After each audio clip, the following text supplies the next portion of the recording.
Monday Night Football recap between the New England Patriots and the New York Giants. Jaxson Dart made his return, and this was a very physical game. Extremely cold weather, real football weather, and the New England Patriots blew out the Giants 33-15. The record is now 11-2. Giants dropped to 2-11. This was a very chippy game. There was almost a lot of fights, a lot of pushing and shoving. Jaxson Dart was doing scrambles throughout the game, doing what he does best, trying to create and extend plays. However, he took a lot of hits, and the good news is his Giants offensive line and fellow tight ends were behind him 100%, fighting back for him. But thankfully Jaxson didn't get injured or nothing like that. But it was fun to watch, man. Dart ended the game 17-24, sacked 2 times, 139 passing yards, 1 touchdown. He ran for 21 yards, also on 4 carries. Devin Singletary got a touchdown. He had 12 carries, 67 yards. Tyrone Tracy, second string running back, had 10 carries for 36 yards. No receiver got 100 yards. However, Darius Slayton caught a touchdown pass, had 2 receptions for 41 yards. The defensive side, there were quite a few sacks that this defense was able to get. This defense has a lot of potential. Abdul Carter got a sack. Dane Belton, Barnes got a sack.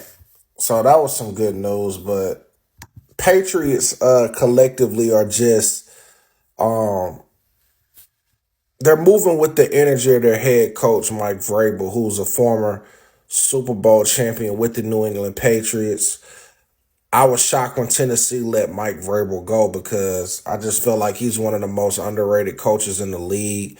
And I think he's a player's coach, and they play hard for Mike Vrabel due to, how hands-on he is with his players.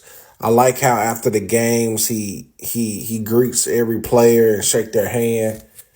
So I think this has a profound effect on the team as a whole.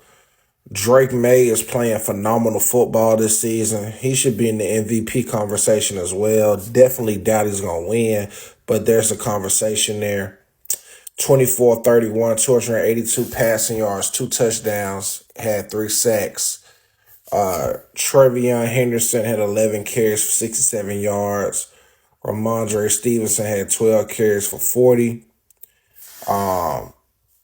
Kayshon Boutte caught a touchdown pass. Kyle Williams caught a touchdown pass.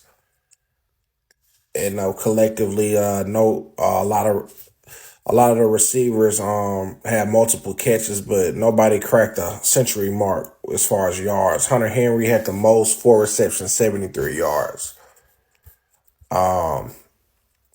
Harold Landry got a sack, and he was one of those defenders that laid a big hit on Jaxson Dart.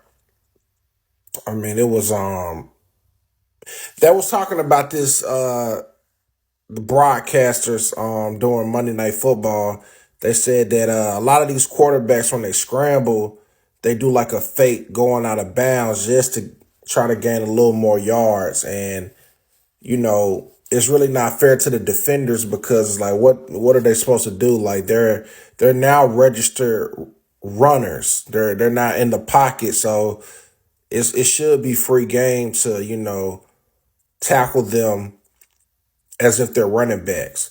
And it can get tricky because they're running full speed, and just because you're a quarterback and they do that little trick, Mahomes is one of the masters of that though. But Mahomes will truck you. And with that being said, Harold Landry, man, he put a big hit on Jaxson Dart. But I don't even think when he hit him, it was the play where he went out of bounds. I think that was another defender. But he laid a big hit on him. Patriots also scored off of special teams, which is huge. Shout out to Marcus Jones, number 25.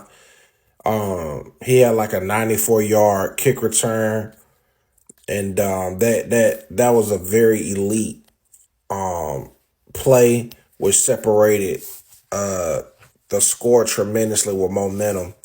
And he had 3 kick returns for 124 yards, averaging 41 yards per return.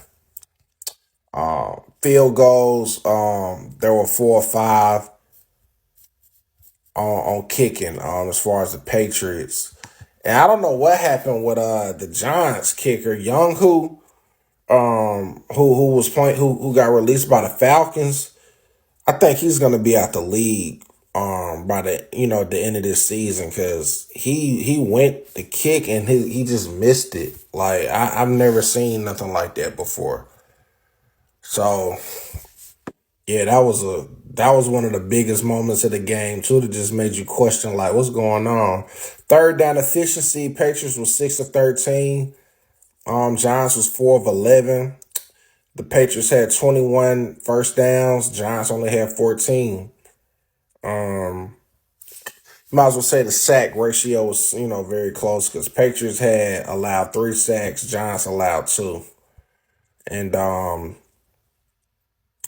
the Giants were 0 for 3 on 4th down conversions. Time of possession, there wasn't much of a difference. Patriots got them probably by like 4 or 5 minutes. They had 33. Giants had 26. So that's pretty much the biggest storyline from this game. Giants are out of the playoffs. Patriots could possibly try to make a Super Bowl berth, and it's very possible, man, because the league is wide open. There's no dominant team, and if health is on your side and you stay committed to your philosophy and you remain disciplined, the sky's the limit, man, with what could possibly happen in the playoffs. But Mike Vrabel and the Patriots are slowly moving under the radar. Nobody's talking about them, but they're red hot as well. Also, you got to think they have a plethora of weapons as well with Stephon Diggs. Like, let's not forget that big game Stephon had against the Bills. He doesn't complain about not having all the catches in the world or all the touchdowns, because he understands certain games they're going to need him, and he shows up when his number is called, and he's not being a diva, and they're clicking on all cylinders. And you got to give a lot of credit to Mike Vrabel and everybody else a part of the organization, because they're all moving the Patriot way, and it's resulting in wins, which they know a lot about. So yeah, that's my recap, man, on Monday Night Football. Once again, New England Patriots defeat the Giants 33-15. Patriots record is 11-2. Giants dropped to 2-11. Make sure you follow me on Rumble for more video breakdowns and other content. Follow me on TikTok, repost this video, and definitely subscribe to the God Level Genius YouTube channel. I am James Vergado, and as always, be God level. The genius is in you. God level genius.